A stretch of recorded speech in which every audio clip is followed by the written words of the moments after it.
तो हेलो दोस्तों, रिलायंस स्टडी पर आपका स्वागत है। तो कैसे हो सभी को मेरा नमस्कार। तो चलो आज एक बड़ी ऐसा टॉपिक लेके आए हैं आपके एग्ज़ाम के लिए। महाजनपद का 20 प्रश्नों की हमने सीरीज चला रखी है। अगर आपने पहले वीडियो नहीं देखी है तो प्लेलिस्ट में जाके, चैनल में जाके वीडियो को देख लेना और अच्छे से अपने एग्ज़ामों के लिए प्रिपेयर हो जाना। हमने 20 प्रश्नों की ये सीरीज चला रखी है जिसमें हम हर दिन 20 प्रश्न करवाते हैं। तो चलो ज़्यादा टाइम वेस्ट नहीं करते हैं, सीधा अपने टॉपिक पे आते हैं और एग्ज़ाम को प्रिपरेशन तैयार करते हैं।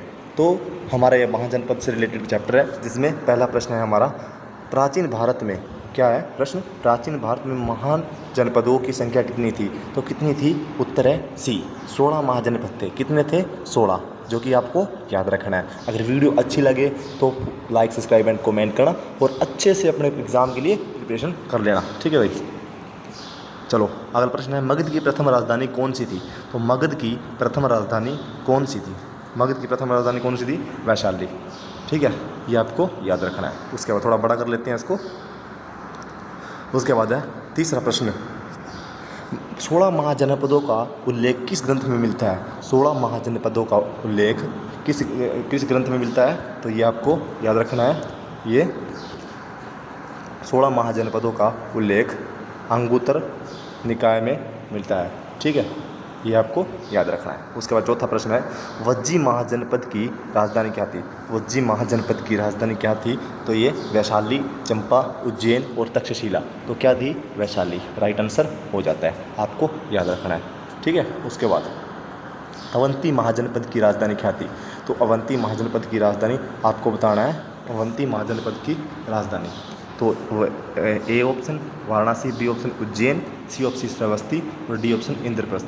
तो ये आपको राइट आंसर है उज्जैन, जो कि हो जाता है आपके एग्ज़ाम के लिए इम्पोर्टेंट भी है, ठीक है। उसके बाद अपना छठा प्रश्न है, गंधार महाजनपद की राजधानी क्या थी? गंधार महाजनपद की राजधानी थी तक्षशिला। क्या थी? तक्षशिला, आपको याद रखना है। तो चलो अगला प्रश्न है अपना सातवां प्रश्न, अंग महाजनपद की राजधानी क्या थी? तो ये आपको याद रखना है, अंग महाजनपद की राजधानी क्या थी? तो अंग महाजनपद की राजधानी थी, अंग महाजनपद की राजधानी थी चंपा, राजगिरी, वैशाली और श्रावस्ती। तो ये क्या था? चंपा, राइट आंसर हो जाता है, ठीक है। उसके बाद अगला प्रश्न है अपना, काशी महाजनपद की राजधानी थी, काशी महाजनपद की राजधानी अयोध्या, वाराणसी, मथुरा और पाटलिपुत्र। तो इसका राइट आंसर है वाराणसी। क्या है?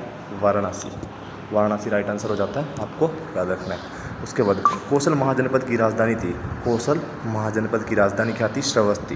कौशल महाजनपद की राजधानी श्रावस्ती थी, ये आपको याद रखना है। अपना 10वां प्रश्न है, कुरु महाजनपद की राजधानी कौन सी थी? कुरु महाजनपद की राजधानी हस्तिनापुर, इंद्रप्रस्थ, दोनों, कौशाम्बी। तो कौन सी थी? ये दोनों, ठीक है, हस्तिनापुर और इंद्रप्रस्थ, ये दोनों थी, तो राइट हो जाता है, ओके, सी ऑप्शन हो जाता है राइट, ठीक है, दोनों। उसके बाद पंचाल महाजनपद वर्तमान में किस क्षेत्र में स्थित है? जो पंचाल महाजनपद वर्तमान में किस क्षेत्र में स्थित है? तो ये उत्तर प्रदेश वाला क्षेत्र है, जो अपना उत्तर प्रदेश वाला क्षेत्र है, इसमें ये पाया जाता है, ठीक है, आपको याद रखना है। अगर वीडियो पसंद आ रही है तो वीडियो को लाइक करो, सब्सक्राइब करो चैनल को और अपने दोस्तों को शेयर करो जो बच्चे तैयारी कर रहे हैं सीरियल, CSL, MTS एग्ज़ामों की। तो चलो, कौन सा महाजनपद गणतांत्रिक था? कौन सा महाजनपद गणतांत्रिक था? तो ये वज्जी, राइट आंसर हो जाता है, वज्जी महाजनपद गणतांत्रिक था। बुद्ध के समय सबसे शक्तिशाली महाजनपद कौन था? जो बुद्ध का समय था, सॉरी आगे निकल गया, बुद्ध के समय सबसे शक्तिशाली महाजनपद कौन था? अवंती, काशी, मगध और कुरु। तो ये कौन सा था? कुरु, नहीं sorry, Magadh, okay, right answer हो जाता है मगध। उसके बाद मगध का प्रसिद्ध शासक बिंबिसार किस वंश से था? तो ये कौन से वंश से था? ये था अपना नंदवंश, हर्यक वंश, मौर्य वंश और शिशुनाग वंश। तो नंदवंश नहीं था, हर्यक वंश राइट, ये हो जाता है, मौर्य नहीं और शिशुनाग नहीं। तो इसका राइट आंसर हर्यक वंश हो जाता है। मौर्य का चंद्रगुप्त मौर्य, नंद का पद्मानंद हो जाता है, आपको याद रखना है। उसके बाद वत्स्य महाजनपद की राजधानी क्या थी? वत्स महाजनपद की राजधानी क्या थी? तो इसकी राजधानी थी, आपको बताना है, कौशाम्बी, वैशाली, उज्जैन और राजगिरी। तो कौशाम्बी इसकी राजधानी थी, राइट आंसर हो जाता है। ठीक है। उसके बाद मत्स्य महाजनपद की राजधानी कौन सी थी? जो मत्स्य महाजनपद था उसकी राजधानी क्या थी? विराटनगर, जयपुर, अजमेर, चित्तौड़। तो ये अपना राइट आंसर है विराटनगर हो जाती है।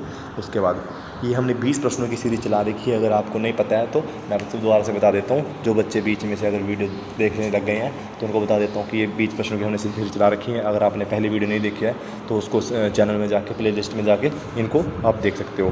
राजस्थान में सब से संबंधित महाजनपद कौन सा है?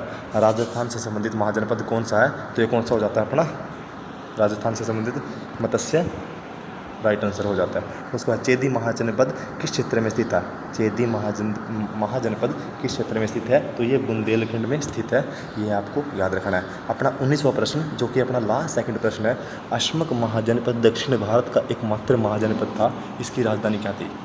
अशमक महाजनपद, इसकी राजधानी क्या थी? इसकी राजधानी प्रतिष्ठान, राइट आंसर हो जाता है प्रतिष्ठान, ये आपको याद रखना है। उसके बाद अपना अंतिम प्रश्न है जिसका आंसर आप कमेंट में दोगे, जिसका प्रश्न आंसर आप कमेंट में दोगे।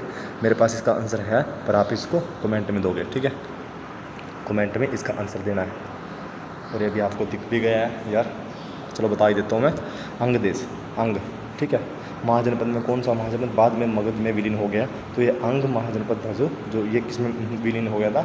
मगध में विलीन हो गया था, मगध में विलीन हो गया था। जो मगध था मगध में विलीन हो गया था, ठीक है, इसमें ऐसे विलीन हो गया था। ओके, तो ये आपको याद रखना है अच्छे से, जो कि आपके एग्ज़ामों के लिए वेरी वेरी इंपॉर्टेंट थे, मैंने ये करवा दी है। ओके, तो चलो तब तक के लिए सभी खुश रहना, स्वस्थ रहना और आगे ऐसे तैयारी करते रहना अपने एग्ज़ामों के लिए। तो जय हिंद, जय भारत।